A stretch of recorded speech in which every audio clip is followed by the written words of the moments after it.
Hello and welcome to Basketball Talk Pro. My name is Ron Ekker.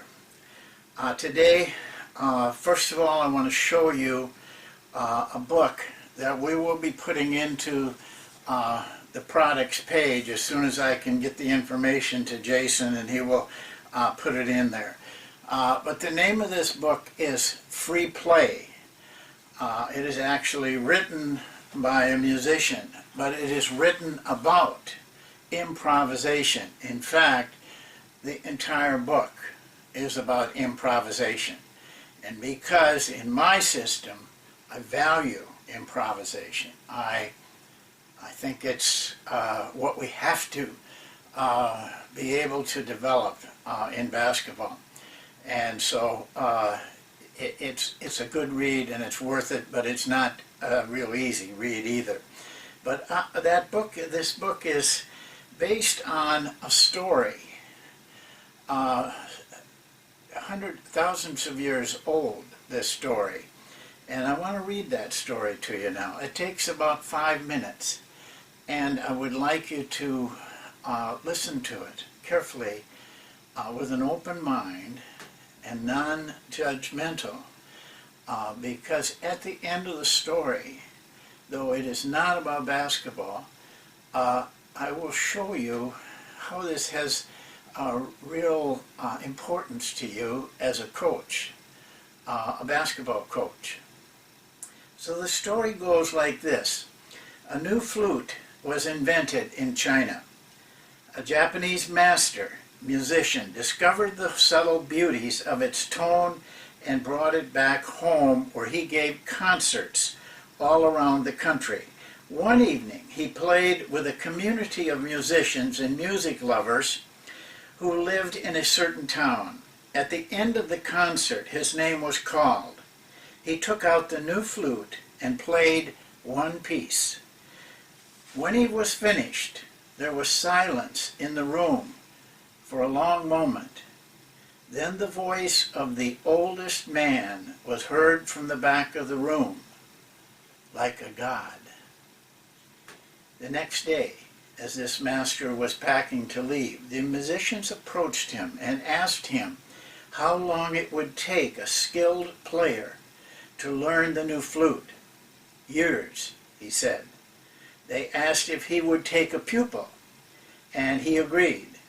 After he left, they decided among themselves to send a young man, a brilliantly talented flutist, sensitive to beauty, diligent, and trustworthy. They gave him money for his living expenses and for the master's tuition, and sent him on his way to the capital where the master lived.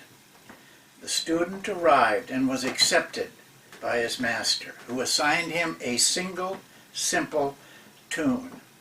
At first he received systematic instructions, but he easily mastered all the technical problems. Now he arrived for his daily lesson, sat down, and played his tune, and all the master could say was something lacking. The student exerted himself in every possible way. He practiced for endless hours, yet day after day, week after week, all the master said was something lacking. He begged the master to change the tune, but the master said no. The daily playing, the daily something lacking, continued for months on end.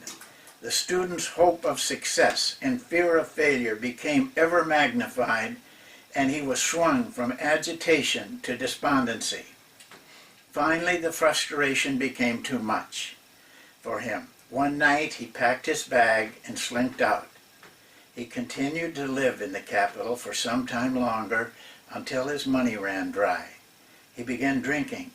Finally, impoverished, he drifted back to his own part of the country.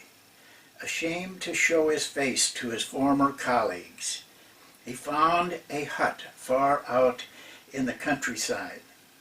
He still possessed his flutes, still played, but found no new inspiration in music. Passing farmers heard him play, and sent their children to him for beginners' lessons.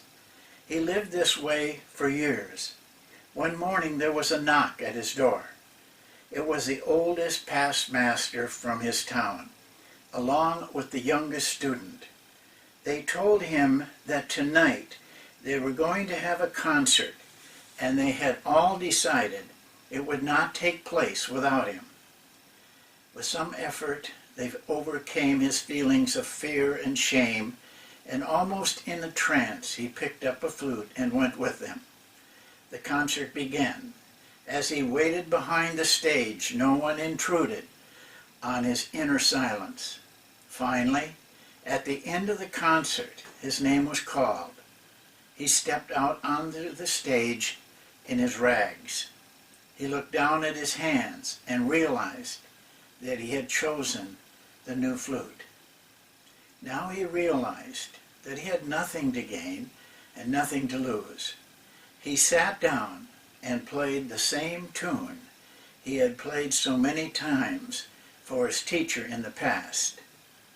When he finished, there was silence for a long moment.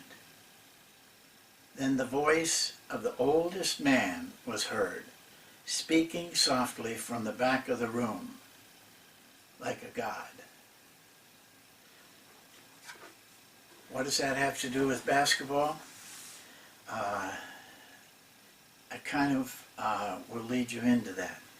But first of all, if I were in a room with you, face to face, instead of cyber world where I can't see you, I would ask you at this time, what was he lacking? So I'm going to have to find the answer myself, because you're not here to help me. What was he lacking? He had this wonderful technique, tremendous skill. He had worked very hard for the master, and still the same response, something lacking. Well, I think I know, or I think I'm close, at least. He lacked soul. We use that word a lot, soul.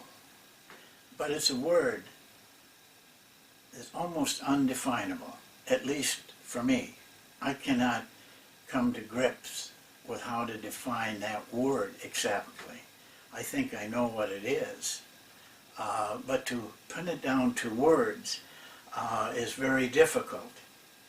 But I think if you have it, you'll know it. If you see it, you'll know it. But how do we get this soul, this feeling that comes from inside, comes from a deeper person than just the outward appearance and the outward mask that we wear? Well, you take the same steps as the flutist. You began, and you acquire skill, maybe a high degree of skill as a coach. You acquire technique, high degree of technique, and you're willing to work hard.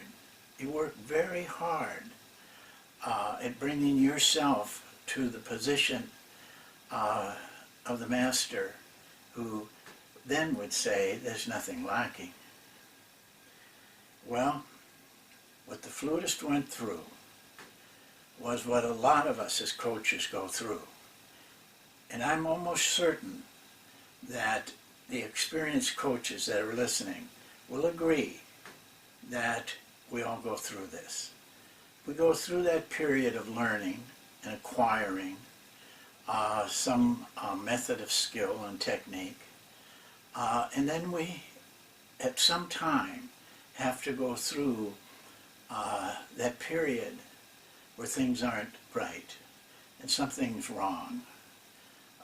We have to go through the agitation, the frustration, the despondency that follows. And this may go on for years, that we struggle and struggle, and we begin to feel like we can't ever do it.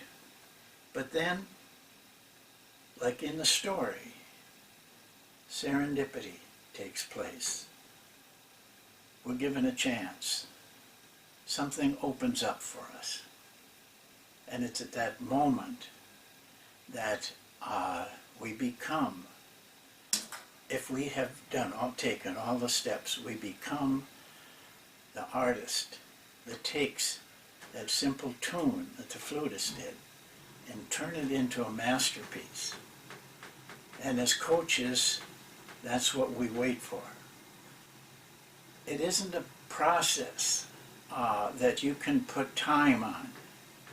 It's a ripening, like an apple ripens over time and through wind and sun, worms, and rodents, but makes its way through. And then we disappear. We take ourselves out of it. And our intentions are much different. We become formed all over as a whole, like a team that staggers along for some time, but the feeling is there, and then one day it clicks, and you're a team.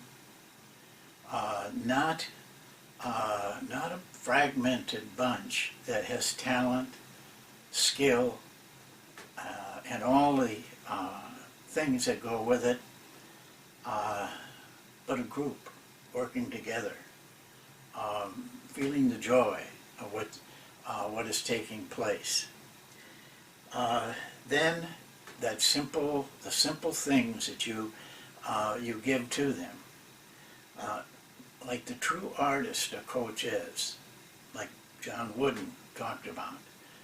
You turn that simple drill, that simple offense, that simple defense into art. And then you're a coach. And you can be called a basketball coach. Well, I'm doing this on Christmas Day, and I realize that you will watch it on the day after Christmas. And you'll be then back into your busy world, your active world, and maybe a lot of this, you might be watching it on your drive to work, or after work, or during work, picking pieces up here as you go, and it may not have the meaning, but I hope that you can understand that this business of being a coach is a lot more than drills and offenses and defenses. We get lost in that world, but we must, at the end, come to grips with the fact that it all boils down to this little word, soul. Thank you, and we'll see you next time.